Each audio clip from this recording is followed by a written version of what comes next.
Hey, what's going on, everybody? Jay Washington here. And I know that normally when I'm on my channel, I'm talking about TV shows, movies, maybe even wrestling and a bunch of different other things, even from my social media or whatnot. But I wanted to take today to address something serious that is also personal to me because I have been affected by it. And that is that May is Mental Health Awareness Month. Yeah, I know it seems like every day, every month, there comes a new, somewhat made up thing, and a lot of people don't understand it. But this one is something that needs to be taken quite seriously, to be honest. Mental health affects many, many people, not just Americans, all around the world. Depression, anxiety, bipolar syndrome, suicidal thoughts, and the list goes on and on. And there are many who choose to suffer in silence. Many who choose to not openly acknowledge nor openly admit that they may need help. I know this personally because I used to be one of those people. Many people have seen me have almost a mental breakdown on social media because of loss of relationships, personal situations, financial situations, and much more, which at points have driven me through severe depression, extreme heights of anxiety, and even, yes, suicidal thoughts. But thankfully, with the help of friends, with my belief in God, because I am a religious individual, and as well as seeking help, I have been able to curb the majority of the most extremes.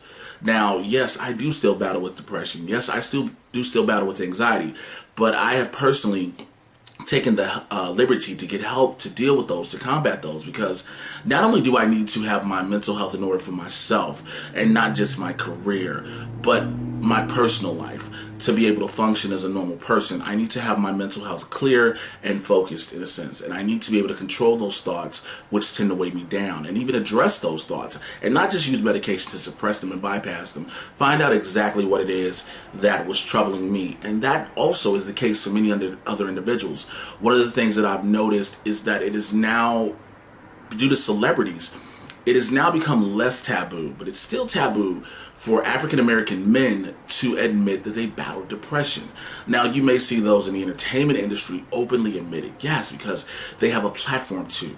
But there are many other African American men in many communities who suffer in silence, who do not want to appear weak as it may seem. And I don't know if this will be a strong enough message to reach out to those brothers, but I want you to know you're strong just admitting it. You are not weak to admit that you are fighting a battle in which you are struggling and potentially losing against. You are not weak at all. Take those thoughts out your head. Though life may beat you down, though the simplest of things may seem hard and impossible to do, and the goals you set out for yourself may seem inconceivable to reach, you are not weak. Those are just hurdles in life that each and every person goes through. They vary from person to person how extreme they are, but they're still hurdles. I have seen many friends battle it, many personal friends, from black men to just men in general. Women deal with it a lot. A lot of it has dealt with even some PTSD they may have dealt with in the past, which carries on to this day. And again, some who try to seek help, men and women, and there's some who don't.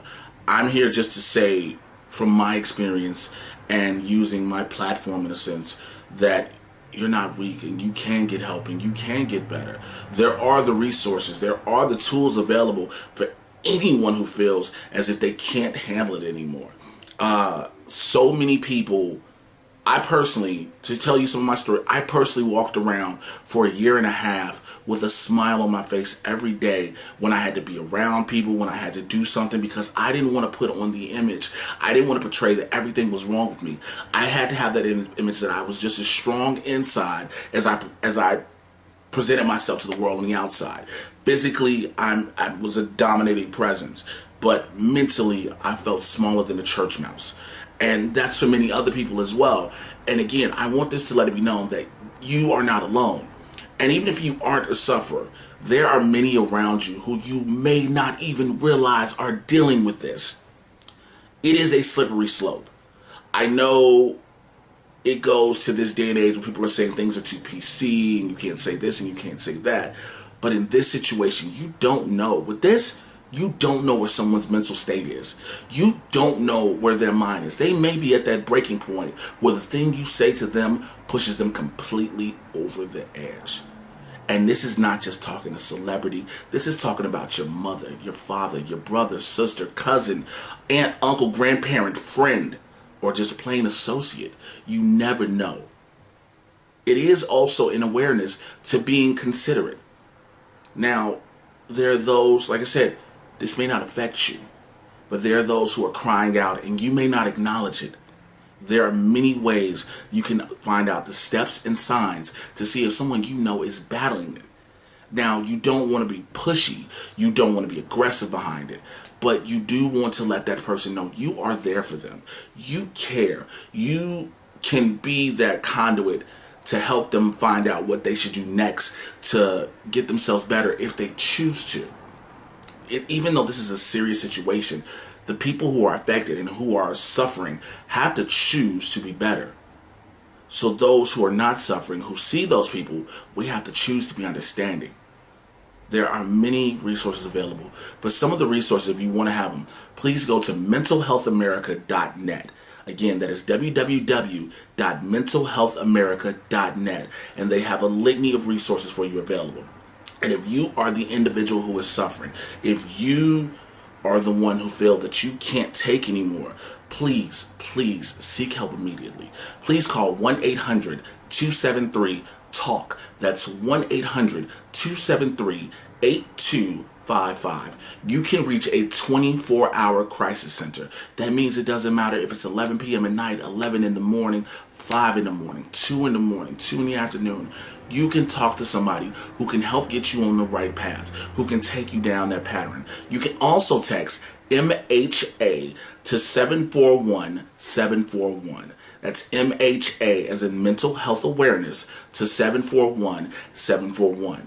And if you feel as if the crisis line is not going to help, texting is not going to help, and you are at that brink where this is it and you can't take anymore, please dial 911 or go to your nearest emergency room. Please give yourself that final chance before you take that final step and it's irreversible. Please do that.